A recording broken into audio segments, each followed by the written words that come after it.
കണ്ടപ്പോൾ കണ്ടെത്തി ഞാൻ 1000 കാലങ്ങൾ പൂത്തുവെന്ന്. ഒരു 95-ലൊക്കെ ഞങ്ങൾക്ക് ഇവിടെ ഷാലിമാർ ഉണ്ടായിരുന്നു. അപ്പോൾ അതേ പേരിൽ വാപ്പാൻ്റെ ഉമ്മാൻ്റെ ആ ഒരു ഇതിൽ അങ്ങനെ ഇവിടെ തുടങ്ങിയിട്ടുണ്ടാവും. അതെ, നമ്മളെ ബ്രാൻഡ് അതിൽ നമ്മളെ അറിയപ്പെടുള്ളൂ.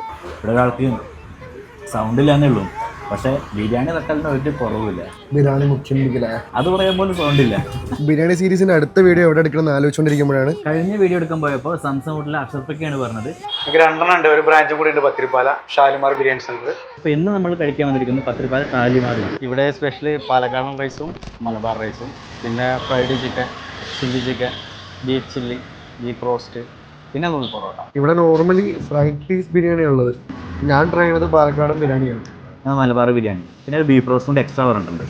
സാധനം കൊള്ളാം, നന്നായിട്ടുണ്ട്. സാധാരണ എപ്പോഴും റൈസാണ് കഴിക്കുന്നത്. എനിക്ക് പീസ് കണ്ടപ്പോൾ ആരും പീസൊന്നും കഴിക്കണം. പീസ് കൊള്ളാം, നല്ല ശരിക്കും നല്ല നൂൽ പൊറോട്ട പറഞ്ഞില്ലേ, നൂൽ പൊറോട്ട കൂടെ ഉണ്ടെങ്കിൽ ബീഫ് സെറ്റാണ്. അത് ഇടയ്ക്കിടയ്ക്ക് വരാറുണ്ട്, പാർസൽ വാങ്ങിയിട്ട് പോകാം. പിന്നെ ഇതാപ്പോൾ ഞാനും ബൈക്ക് കുട്ടിയായി കഴിക്കാൻ വന്നത്. നല്ല രസമാണ്, ഇടയ്ക്ക് ഞാൻ വന്ന് കഴിച്ചത്. ഇല്ല, 2-3 തവണ ഒക്കെ അതെ, നല്ല ഫുഡാണ് കഴിക്കാൻ. നമ്മൾ ഡെയിലി ഇവിടുന്ന് കഴിക്കല്. വീട്ടിലേക്കായാലും എന്തെങ്കിലും ഫംഗ്ഷൻ എന്തെങ്കിലും ഒക്കെ ഉണ്ടെങ്കിൽ ഇവിടെ തന്നെയാണ് പറയല്. നൈസാണ്.